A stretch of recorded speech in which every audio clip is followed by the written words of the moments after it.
Friar Talk. Okay, so I'm gonna start this off with a story about me. Whenever, it's a couple months before I got sober. So I was using so much drugs that basically I had internalized this idea that if I wasn't throwing up, I wasn't using enough. That might sound a little crazy, but that's exactly how I felt. And this one time I've been throwing up so much that I remember I woke up on a bathroom floor, throwing up into the porcelain goddess, as we say, right? Um, I've got this black, curdled blood that I'm throwing up into the porcelain goddess, and my roommate at the time, she is a nurse, and I texted her and I was like, "Hey, is this bad? Like, what's going on? I don't know what this means." And a while later, she comes down and I'm passed out on the bathroom floor, and she wakes me up and she's like, "Is this what you've been throwing up?" I was like, "Yeah." She's like, "That's not good. We got to take you to the hospital right now." And I was like, No. We'll give it a minute." And I remember waking up again the next morning, like, still passed out on the bathroom floor, and I was like, "Yeah, I'm definitely going to the hospital."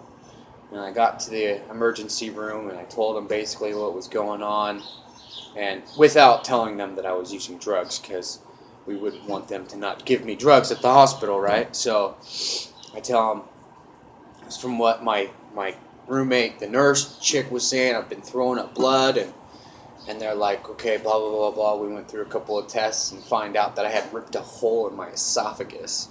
The stomach acids that were coming up had literally eaten a hole in my esophagus. So they got me on a like a saline drip for like 4 hours, and then I was in a lot of pain, obviously, too, and so they had added a nice little morphine drip. And let me tell you, if you haven't experienced that, it's not something that I could ever say no to. It was probably one of the best chemical feelings I've ever had in my entire life. And it's funny because had I been entirely honest with them about what was going on, they never would have given me that morphine. And I mean, that goes to show how strong addiction is. But I remember they'd given me a prescription for promethazine, and I was chucked full of morphine, and I'm driving home, and I'm doing my drugs as I'm going home, driving my car, coming down this big old hill. Apparently, when you mix morphine, oxy, and promethazine together, hallucinations are a byproduct. I was driving down this hill, and there was a big old semi truck, like, parked like crossways across the entire highway. And as I was coming up to it, I slammed on my brakes, and by the time I got to what I thought was a semi truck, it vanished in front of me. And I was like, "Holy shit, I need to get home, because this is not safe for me to be driving, and I can't continue using drugs while I'm driving and hallucinating. So get home, and I'll spare you the rest of the details of the drive home," but I made it home safely. But so, fast forwarding a little bit, the night after I got arrested for my felony possession charges of oxy, my roommates Eric and Nicole bailed me out. Nicole had said to me, she's like, "Dwayne, you don't understand how scared I was to go into your room or into the garage.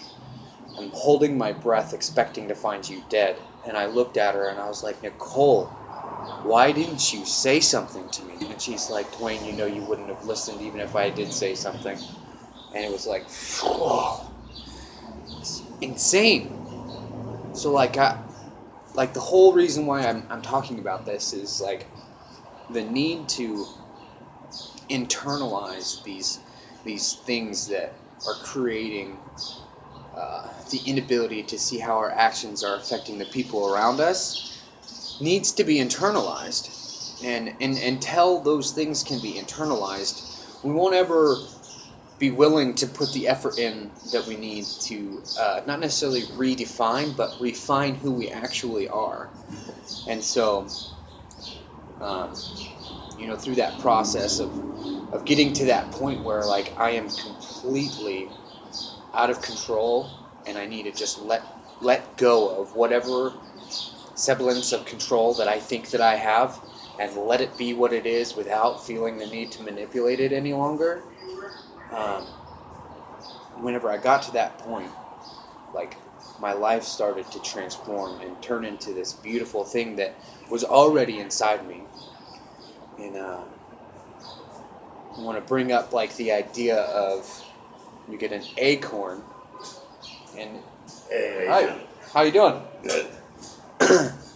You take an acorn.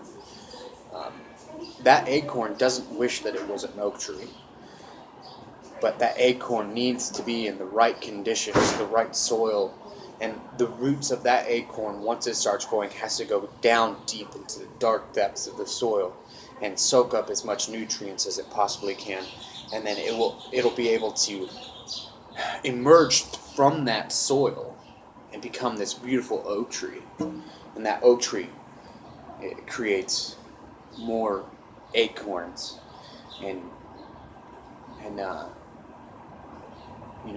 it gets to become what it already truly is inside.